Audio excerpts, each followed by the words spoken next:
tal? ¿Cómo están? Justicia. ¡Soy inocente!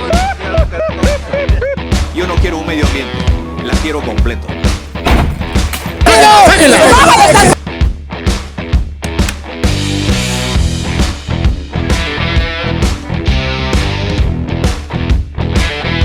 Hoy tenemos que hablar de dos temas que son importantes. Primero, que va a ser una semana importante para el futuro judicial en el Perú. Esta semana, específicamente mañana, se escoge al nuevo presidente del Poder Judicial.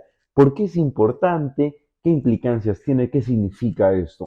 Además, tenemos que hablar de la confirmación de las operaciones de Dina Boluarte por el propio Alberto Otárola. Pero vamos a empezar con lo que puede ser más complicado de entender, que es la elección del nuevo presidente del Poder Judicial. Vamos con eso.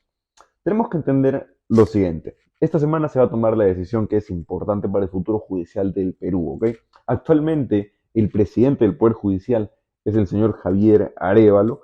Su gestión culmina este fin de año. Es por ello que se va a elegir a quién será su sucesor. Dicha elección se va a llevar a cabo mañana y hay 3 jueces supremos de los 18 que van a participar de esta elección. Para entender bien este contexto es necesario aclarar algunos puntos, por ejemplo, que deberían ser básicos, pero vale siempre la pena reforzar algunos conocimientos. Por ejemplo, ¿qué es el Poder Judicial? ¿Por qué es importante? ¿Poder Judicial y Ministerio Público son lo mismo? Vamos a dar un pequeño repaso de eso. ¿Qué es el Poder Judicial y por qué es importante? El Poder Judicial es uno de los 3 poderes del Estado, ¿ok? Se maneja de forma independiente, es un organismo independiente, uno de los 3 poderes del Estado. Su propósito es resolver conflictos, proteger los derechos fundamentales y garantizar el cumplimiento de la ley. Y como dato extra para poder comprender su estructura, está dividido en juzgados de paz, juzgados especializados, salas superiores y la Corte Suprema, que de esta Corte Suprema salen los jueces supremos, que son 18, y de estos 18 salen 3 que van a participar en esta elección el día jueves, o sea, mañana.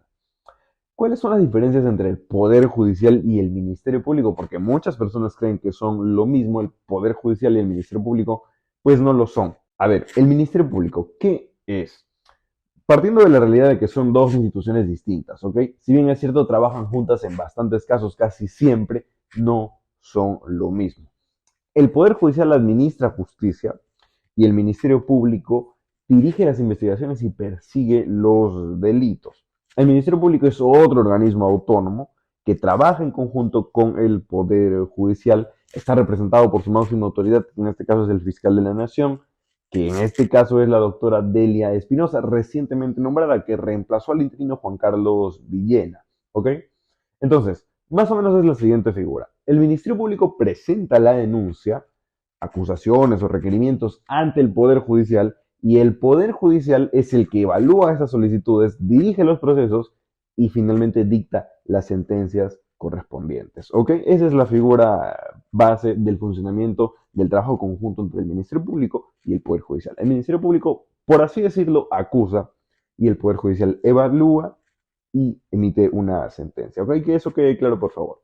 Entonces, habiendo entendido esto, que es algo básico y espero que haya quedado claro, vamos a hablar de los candidatos a la presidencia del Poder Judicial. Son 3: Carlos Arias Lazarte, Manuel Luján Túpez y Janet Tello Gilardi.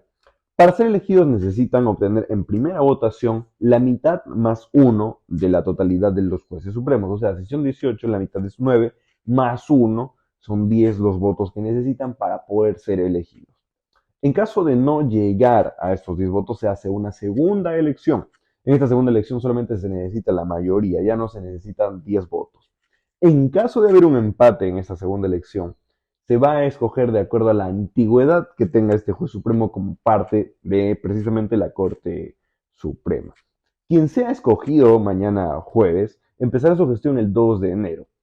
Cabe resaltar, y eso vamos a desarrollarlo luego, que esta elección será importante además por los casos que tiene pendientes. 3 casos bastante importantes. El de Martín Vizcarra, que hace poco, en octubre, empezó su juicio oral y que está pronto a terminar. El caso de Ollanta Humala y el caso de Pedrito Castillo, el corrupto y golpista. Tenemos que hablar entonces de los candidatos. Janet Tello Gilardi, arequipeña, 62 años, licenciatura y maestría por la Universidad Católica y tiene un doctorado por la San Marcos. Tiene cerca de 30 años como parte del Poder Judicial. Luego está El segundo, Carlos Arias Lazarte, de Huaraz, 60 años, menos mediático que Tello, tiene su licenciatura por la San Martín de Porres y su maestría y doctorado por la San Marcos. Y finalmente está Manuel Luján Túpez, trujillano de 55 años, el más joven de todos estos jueces supremos. Es juez supremo precisamente desde el 2022, nombrado por la Junta Nacional de Justicia, tan cuestionada. Manuel Luján Túpez es licenciado por la Universidad Privada Tenor Orrego, la UPAO de Trujillo, tiene la maestría en la Universidad Nacional de Trujillo y su doctorado en la UCB, en la César Vallejo. Todo un trujillano, solamente le faltó la UPN. El hecho es de que forma parte del Poder Judicial desde el año 2008, pese a ser el más joven. Entonces, Janet Tello, Carlos Arias y Manuel Luján. Entre ellos tres va a ser escogido mañana jueves el siguiente presidente del Poder Judicial. Ahora, ¿cuáles son los casos que tienen pendiente revisión en el Poder Judicial y que vamos a tener que estar viendo cómo se resuelven en la siguiente gestión del presidente que se vaya a escoger? Primero, el más importante, el de que se estaba hablando, el de Martín Vizcarra, por el caso Obrainsa, donde ha habido supuesta corrupción en la obra de Lomas de Hilo cuando fue gobernador regional de Moquegua, no cuando fue presidente. O sea, muy probablemente termine en la cárcel por una travesura que hizo cuando fue presidente regional de Moquegua. El lagarto habría recibido 1 millón de soles. Justamente esta semana han salido nuevos testimonios que refuerzan la teoría, que refuerzan la acusación y complican la situación del lagarto Vizcarra. Vizcarra niega todo tipo de cargos, dice que solamente existen testimonios, como dándole validez a las declaraciones verificadas, veraces de estos testigos. O sea, prácticamente Vizcarra dice que es un santo, ¿no? Que pucha, se cayó del cielo lamentablemente y tiene que estar acá con nosotros. Es una especie de, así como decía Chibolín, ¿no? Un hermano superior. Vizcarra niega todos los cargos, dice que los testigos son unos mentirosos, que son unos ardidos, quiere desacreditar y se está paseando en los medios tratando de desacreditar los testimonios que han salido esta semana y que complican su situación. Dicho sea de paso, ayer tuve que pelarme una entrevista bastante mal hecha que tuvo Vizcarra en un canal de streaming en YouTube, de esos que están tan de moda ahora y que tanta gente los ve. Un pata le hizo una entrevista que quiso ser complicada, quiso ser compleja, pero lo único que hicieron fue lavarle la cara a Vizcarra. O sea, para lanzarte a entrevistar a alguien así tienes que estar bastante preparado. Para lanzarte a entrevistar a un tipo tan bravo como Martín Vizcarra, uno de los grandes peces de la política peruana como Martín Vizcarra, tienes que estar preparado. No puedes hacerle la pregunta y cuando él te responda, ah, mire usted, señor presidente, wow. Y literalmente eso fue lo que sucedió en esa entrevista. Entrevista que mucha gente ha visto. Una lavada de cara monumental que le han hecho a Martín Vizcarra. Lugar donde dijo que los testimonios no tienen nada que ver, que prácticamente es un santito, o sea, que Francisco debería pontificarlo a Vizcarra, ¿no? Y eso es lo que están haciendo bastantes canales. La semana pasada estuvo en otro portal de YouTube donde hicieron lo mismo. Le lavaron la cara a Martín Vizcarra. Ahora, precisamente ayer, el quinto juzgado de investigación preparatoria nacional, a cargo del juez Ubaldo Cayo, aceptó un recurso que había presentado la defensa legal de Vizcarra para que se le levanten las restricciones. La defensa de Vizcarra sustentó sus argumentos basados en la ley 32.130, ley que promovió, ley que aprobó este Congreso de la República, que hace modificaciones al Código Procesal Penal. Por lo tanto, ya no se requiere imponer tantas restricciones a Vizcarra. Vizcarra, hasta antes de ayer, no podía movilizarse tranquilamente por el país. Tenía que pedir permiso a la fiscalía, que le aprueben. Ya, a partir de ahora podrá desplazarse cuando quiera y solamente tendrá que asistir a las audiencias cuando un juez o un fiscal lo cite. Lo cierto es que, según los especialistas en derecho, la resolución del Poder Judicial debe dictarse en el primer trimestre del próximo año. Eso quiere decir que si las cosas van bien, estaremos cerca de ver a Vizcarra donde tiene que estar hace mucho tiempo, que es en prisión. Por muchas cosas, ¿eh? Pero primero por lo que hizo, por sus travesuritas cuando fue presidente regional de Moquegua. Otros casos importantes que tiene que ver el siguiente presidente del Poder Judicial son el de Llanta Humada, su esposa Nadine Heredia y de Pedrito Castillo. Vamos a dejar entonces de hablar del Poder Judicial, de un tema bastante importante, la elección del presidente del Poder Judicial, un tema que los medios no están tocando mucho. Yo entiendo que por su complejidad, porque la gente puede entender que no tiene tanta relevancia, que no tiene tanta cercanía con el pueblo, pero es un tema bastante importante. El Poder Judicial se encarga de decidir a nombre de la justicia y es necesario saber quién va a ser la máxima autoridad de esta institución. Y hablando de máximas autoridades, tenemos que hablar de lo que pasó ayer con Alberto Tarola, que confirmó lo que a todas voces ya era pues sabido, ¿no? Que Dina Boluarte prácticamente se cambió el rostro, se operó la cara. Ayer Alberto Tarola fue citado por el Congreso, asistió a la comisión del Congreso y declaró, confirmó que Dina Boluarte se ausentó una semana y media, o sea, 10 días. Algunas investigaciones dicen 10 días, otras dicen 12 días. Lo cierto es que Dina Boluarte dejó casi 2 semanas al Perú sin presidente. Dina Boluarte no tiene vicepresidente. Recordemos que la plancha de Perú Libre no debió haber pasado el filtro porque no tenía su plancha completa, le faltaba un segundo vicepresidente. Entonces, al retirarse del corrupto y golpista, entra Boluarte, pero no tiene vicepresidente. No puede dejar de poder al primer ministro. En este caso, lo que debió haber hecho si quería operarse la señora, bastante frívola la situación, era dejarle el cargo al presidente del Congreso, pero no lo hizo. Alberto Tarola confirma entonces que Dina Boluarte se ausentó, dijo que era una operación más que estética, una operación de salud, que se había hecho una rinoplastía, que el día siguiente de la operación se comunicó con Otárola, que hizo una videollamada, una videoconferencia con su gabinete, que estuvo al tanto de las reuniones.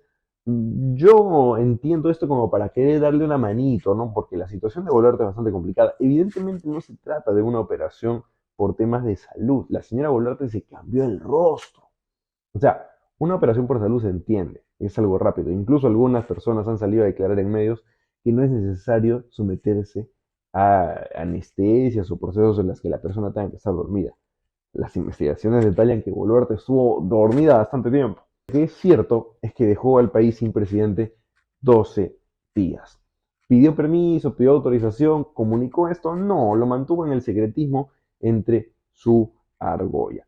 Entonces, ante esta situación, ante esta confirmación de Alberto Tarola, porque, bueno, no se había comprobado de manera oficial por parte del Ejecutivo, recién ahora Alberto Tarola, que en ese momento era su premier, sale a confirmar esta información, cosa que era evidente. O sea, todos hemos visto las imágenes del rostro de antes con el de después de la señora, es diferente, es otra persona. El hecho es de que a raíz de esto surge la propuesta de una nueva moción de vacancia. ¿Prosperará o no? Lo cierto es que el Congreso de la República no quiere pues sacar a Dina Boluarte. Este Congreso se está prestando para algunas cochinadas, para varias cochinadas, dentro de ellas, aguantar a Dina Boluarte. Lo que ha hecho es causal de vacancia, sí, porque descuida su responsabilidad como presidente. Y lo peor es que hizo que Alberto Tarola usurpe funciones porque asumió como gobernante, cosa que no le correspondía, cosa que no se puede, cosa que la Constitución no contempla. Entonces, una vacancia sería completamente oportuna. Es algo ya necesario porque la situación con Dina Boluarte es insostenible. Anoche Beto Ortiz mencionaba en su programa que Dina Boluarte no va a llegar al 2026 por frívola, por guachafa y por nueva rica. Unas palabras bastante precisas y exactas para definir la situación de Boluarte, en la que precisamente por esa frivolidad está muy cerca de poder perder su cargo y poder perder lo poco de respaldo que le queda, porque esta señora apenas salga de su cargo, se va para la cárcel. Eso es cierto. Entonces, el pensar en una vacancia es bastante complicado, ¿ok? Porque no solamente es retirar a un presidente y ya que se va de la cárcel, no. Implica muchas cosas. Hemos cambiado demasiado de presidentes en los últimos años. En los últimos 2 periodos el presidente elegido no ha terminado su gobierno. Esa situación es complicada no solamente internamente, sino a nivel exterior. El mundo nos percibe de una manera terrible. Lo que hizo el APEC, lo bueno que dejó el APEC hace poco, se va a ir al tacho si es que cambiamos de presidente. Es por eso que algunas personas dicen, no, Bolívar tiene que llegar al 26. Es que es insostenible. Una persona así frívola, una persona así guachafa, una persona inepta, una persona testaruda, prepotente, malcriada y todos los adjetivos que hemos conocido de Dina Boluarte, no puede seguir siendo la mayor autoridad en el país. El problema y lo que me aterra, y una pregunta que les voy a dejar a ustedes porque yo no me atrevo a responderla es, ¿qué es peor? ¿Que Dina Boluarte llegue al 2026 o que entre Eduardo Salguana como presidente de la República? Porque no va a entrar Gustavo de Alsén, no va a entrar... No. Va a entrar el presidente del Congreso. ¿Y quién es el presidente del Congreso? Que está justo a la mitad de su mandato. Eduardo Salguana. Y Eduardo Salguana, esta semana hemos hablado de ello y la semana también, es representante de la minería ilegal en el Congreso de la República. Eso implicaría que la minería ilegal estaría tomando el poder por completo del país. Y lo que podría ser la minería ilegal, la principal economía ilegal que maneja y que opera en el Perú, estando en el poder, podría llegar a ser catastrófico. Y además, para empeorar la situación, Eduardo Salguana es de APP, del partido de César Acuña. Entonces, la minería ilegal y César Acuña tendrían el poder en sus manos finalmente. Entonces, les dejo la pregunta para cerrar el video. ¿Qué es peor? ¿Que volver de Liga al 2026 o que la minería ilegal y César Acuña se apoderen del país? Así las cosas, entonces estamos en una semana importante porque se va a escoger al nuevo presidente del Poder Judicial. Tenemos que estar atentos a quién va a ser el que será elegido, porque es importante conocer su perfil, es importante saber quién va a ser, porque tiene que tomar decisiones bastante importantes en nivel judicial y político en esta gestión. Va a tener que decidir sobre Martín Vizcarra, sobre Nadine Heredia, sobre Viviente Humala, sobre Pedro Castillo. Y además, hablando de presidentes, estamos ante la posibilidad de que se quieran vacar a Boluarte. Los partidos que se han vuelto sus aliados, que quieren sostenerla ahí, ¿qué irán a decir para sustentar el hecho de que no la quieren vacar? Porque lo más lógico es que se presente la moción de vacancia y lo más moralmente correcto es que se vaque a una persona así, que ha demostrado no estar preparada para asumir el cargo, que lo único que demostró es que apenas llegó al poder quiso cambiarse el rostro. Como dijo Beto Ortiz, una nueva rica, no le gustaba su cara, estaba cansada de verse todos los días en el espejo. Entonces lo primero que hizo llegando al poder fue someterse a operaciones estéticas. Demuestra la frivolidad de la señora, demuestra la capacidad de entender la magnitud de lo que ha asumido. La señora Boluarte tenía como máxima expectativa poder asumir la jefatura de su oficina de RENIEC. Y de la nada le cayó la oportunidad de ser presidente del Perú, y por accidente fue escogida presidente del Perú, y por la torpeza de su jefecito Pedrito Castillo terminó siendo presidente del Perú, y por la incapacidad de entender la magnitud de su rol, está muy próxima a poder perder ese cargo que por accidente le cayó. Y como por accidente le cayó, por accidente va a dejar de ser presidente. Lo más apropiado es que se va a caer a Boluarte. El problema es quién va a entrar. Pero bueno, esa es la situación en la que nos han sometido todos esos dignos y memoriosos que en el 2021 decidieron votar por esta sarta de ineptos.